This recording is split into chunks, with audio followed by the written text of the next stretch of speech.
Having a terminally ill loved one is a difficult time for anyone, made even more difficult with extra demands like hospital fees, taking time off of work, running errands, and keeping a home running smoothly. A helping hand can relieve these stresses. The Heart of Hastings Hospice is here to reach out that caring hand to community members in need.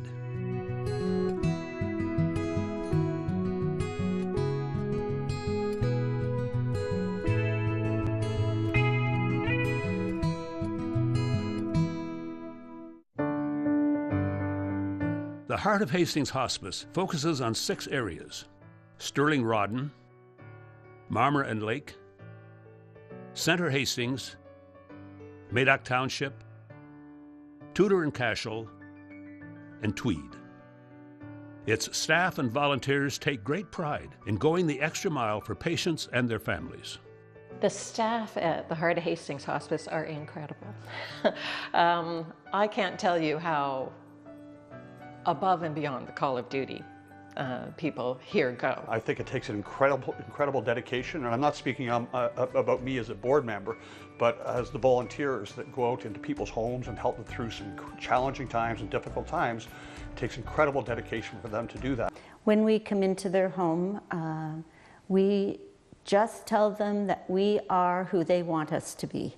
We can go and do errands outside the home, we can assist them with care, we can accompany them to a doctor's appointment, we can just get a small meal for them.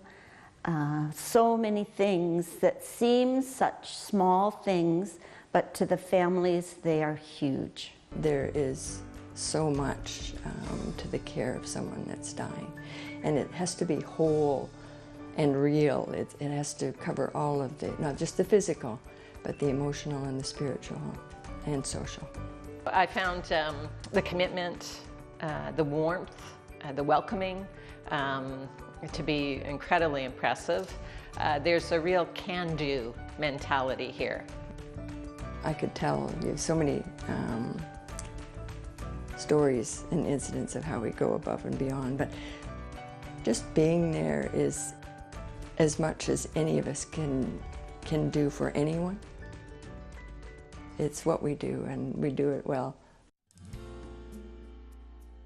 Hospice care is often provided to patients in the comfort of their own home, in a nursing home, or in a hospital setting. There are situations, however, when such care is not possible, and now there is another option.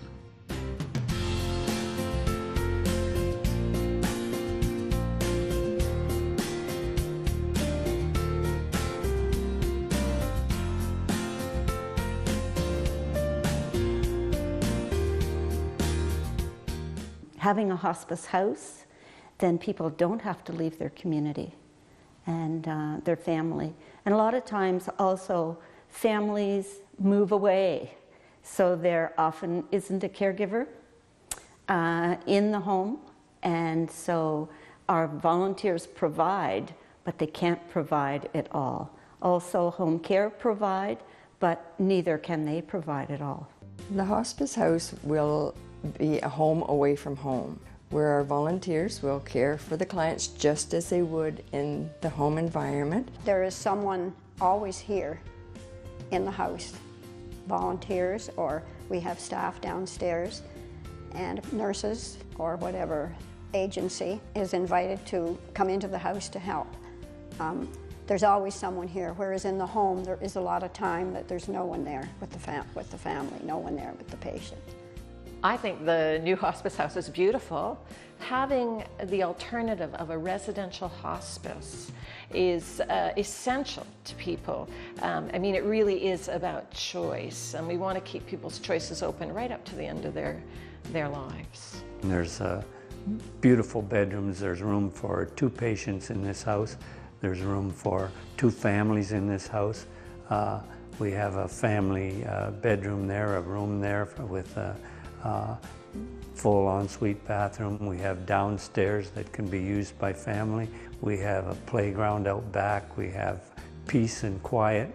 We live this is on a quiet street.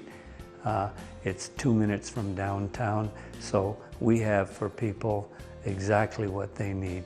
to say goodbye to their loved ones and feel very comfortable that needs of the family and of the patient are going to be taken care of by healthcare providers and by support staff in this house. Staff and volunteers have worked hard to make the hospice house a reality. But nothing would have been possible without the support of the communities.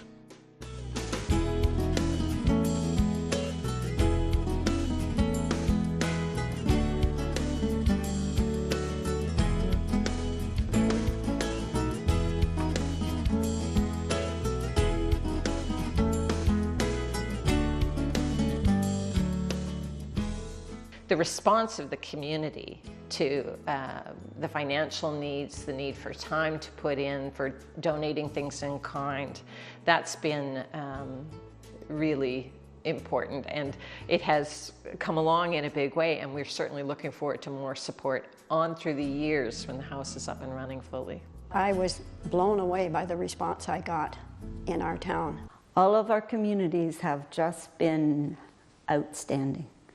You know, they have done community fundraisers by themselves, like by organizations. They have responded to our huge mail-out that we did. I mean, it's not just some people handing over money.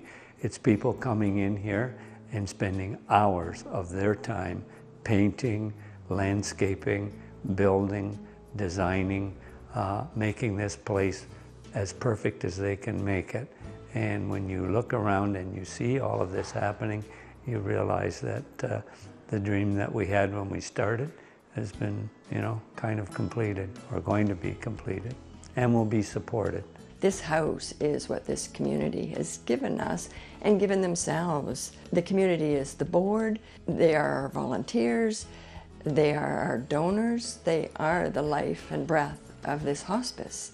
We're very blessed to have not only a hospice house, but the people that serve so willingly and volunteer their time.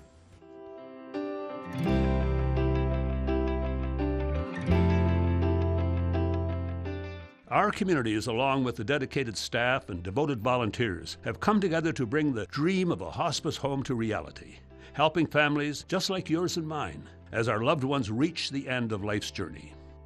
For people in the community for whom hospice is on their radar, they know it's out there but haven't yet had a chance to make a contribution through time or finances or whatever, I would really encourage them to do it. And I would tell you that I can guarantee that what you give here is less than what you get from that experience. So just go ahead and do it.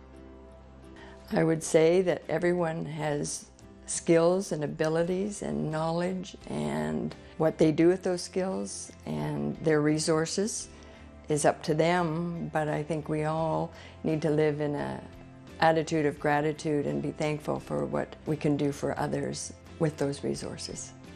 I see our hospice house being part of the community for a very long time, and the main reason I really believe is that we will be keeping people in their area. I believe our house also will improve the public relations of our program, so people will know that all of our services are provided from here. In this last year, we've noticed almost a doubling of our patient load, and when this house is open, then I would say that we expect to have patients in here, and this will increase our load. We have no doubt that when this house is built and when we start to have patients, that Heart of Hastings Hospice will continue to flourish without having financial needs or problems that they can't cope with. And we will move forward. We'll move forward because of the people who use this house and the people who say this has been a benefit to our family and our community, and we will continue to support this organization.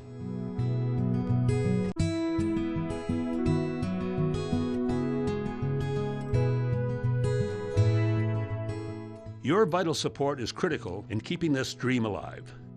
To contribute to the Heart of Hastings Hospice by donating or volunteering, or to get more information, please visit our website, heartofhastingshospice.ca.